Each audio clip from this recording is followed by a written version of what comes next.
Yang hidup di dalam dunia bukanlah dengan jabatan, bukanlah dengan pangkat, martabat, akan tetapi dengan hati. Tatkala seorang hamba dia hidup sederhana, akan tetapi hatinya nomor satu, bukan harta. Maka kita terkadang tatkala saudara-saudara kita yang sederhana dan sepelekan,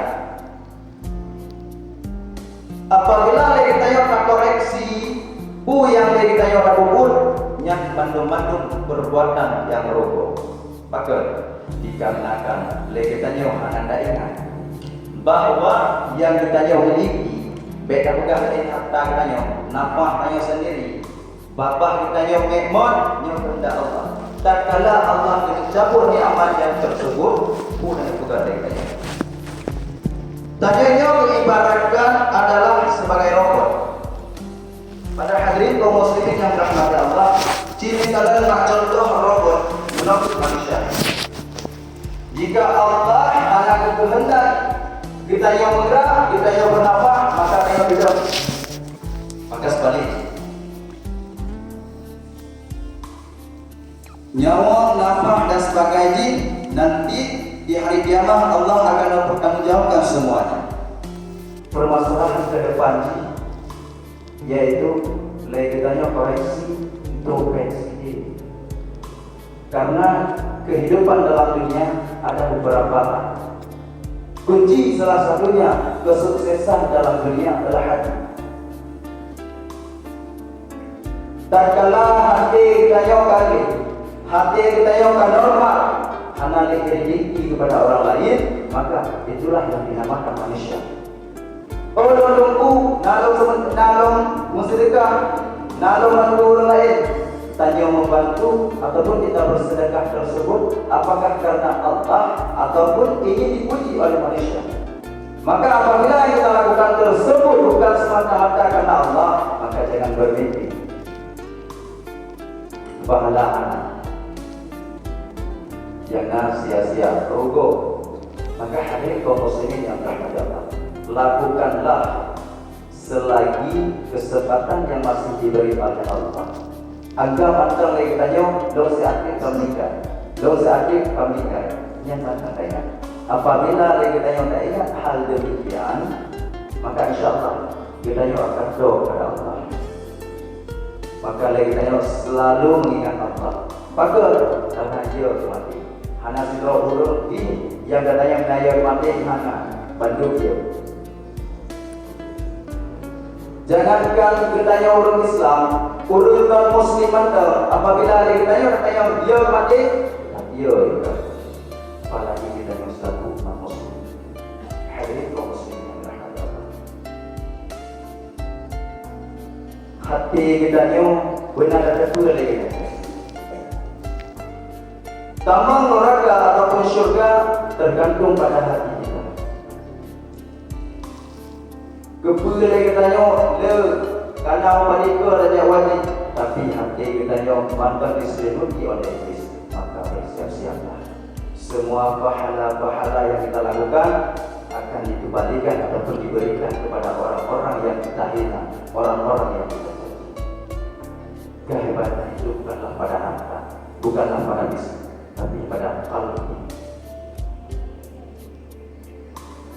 Hadirin kaum muslimin yang dirahmati Allah. Tatkala Allah kagebi cobaan tersebut kegedanyo, inangkeun penyesalan legedanyo rata, kata rasa dan penyesalan tersebut diinangkeun di ambang-ambang kesedihan, kerugian dan sebagainya. Hanali guna. Maka di waktu kita sihat, di waktu tatkala Allah menggebi kesehatan kita maka inna kita abaikan semua perintah Allah. Kita melanggar perintah Allah, tak abaikan anjuran Rasulullah. Maka bersiap-siap, Allah akan beri cobaan dan ujian kepada kita. Hadirin kaum muslimin yang dirahmati Allah. Jadi mumpung kita nyamankan beri kesempatan oleh Allah, perbaiki diri. Apalagi dalam kehidupan katanya, ataupun dalam kampung katanya, nah pasal mereka. Lagi katanya orang Cik tadi di anak tak coba pun. Olehnya orang Cik betul jatuh. Bukan berarti dia katanya bahkan tajuk anak pak pun kagak kewajiban, kagak kewajiban tajuk anak. Akan tetapi tajuk Allah belum. Bacaan berpadasari habis menuntut ilmunya, maka tak kalah nyawa kali debit. Tak kalah nyawa menanya kali debit, inangku terakhir bertanya untuk menuntut. Hadirin kaum muslimin yang dirahmati Allah. Orang fikir dia bertanya kehidupan yang adalah sebuah nikmat. Maka lagi tanya mengatakan orang ni aman jauh raya. Tanya bapak gure, oh terkadang jauh raya dalam kampung Sabo, dalam satu kampung Mustina Anjinhan, nah Balik. Tujuh apapun kampung tersebut dan sepelosok apapun kampung tersebut, Sabo Balik pengajian insyaAllah pastinya. Kecuali diri kita semuanya menjelmaan manusia, akan tetapi perbuatan dan hati kita menjadi iblis. Hadirin kaum muslimin yang dirahmati, ingat kehidupan hanya sekali, dan semua yang kita perbuat, kita pergunakan, kita lakukan, apapun yang kita dapatkan nanti di yaumul qiyamah Allah akan mempertanggungjawabkan. Hadirin kaum muslimin yang dirahmati Allah. Hadirin kaum muslimin yang dirahmati Allah, dalam hal demikian lagi tanya mari itu cocok intisari ataupun kesimpulan bahwa komponen-komponen dalam kehidupan ada beberapa.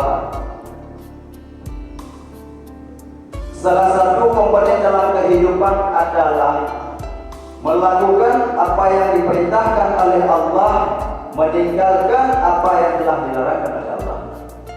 Komponen yang pertama,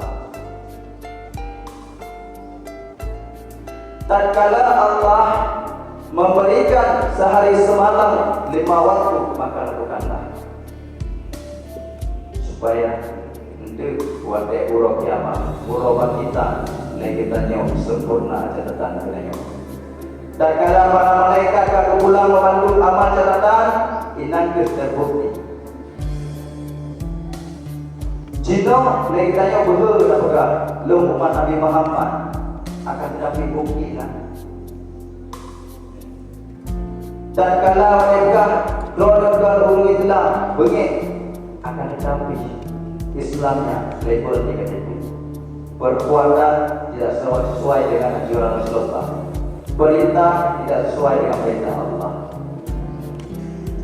Hadirin kaum muslimin yang dirahmati Allah. Jadi selagi kita mantan lagi yang dalam keadaan sehat, pergunakan wajib. Koreksi diri sebelum kita tak introspeksi orang lain ataupun tapi arahan untuk orang lain, terlebih tidak kita introspeksi diri. Pada kekurangan kita baru kita pegang orang lain. Baik kita pegang juga yang jalan akan kedua mantan kekurangan. Hadirin kaum muslimin yang dirahmati Allah. Yang dapat beliau sampaikan kurang dari ini lagi.